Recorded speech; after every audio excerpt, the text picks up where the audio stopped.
எத்தனை சாமி வந்ததையா, இது எந்தெந்த சாமி தந்ததையா,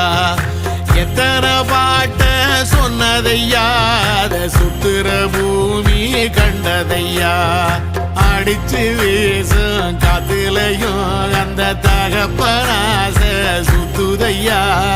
பிடிச்சு பூக்கும் விதையிலும் ஒரு வம்சத்து கதையே உள்ளதையா, 100 தலைமுறை சேர்ந்து செதுக்குன ஈர நலம் இது பாறையா, வாழும் வரையிலும் நீயும் விதைக்கிற கடமை இருக்கு கேளையா, கோடி விளக்காயேந்தி கிடந்த வீடும் இருண்டது ஏனையா, மாட விளக்கா நீயும் வரத்தான் வீடும் ஏங்கி நிக்குதையா.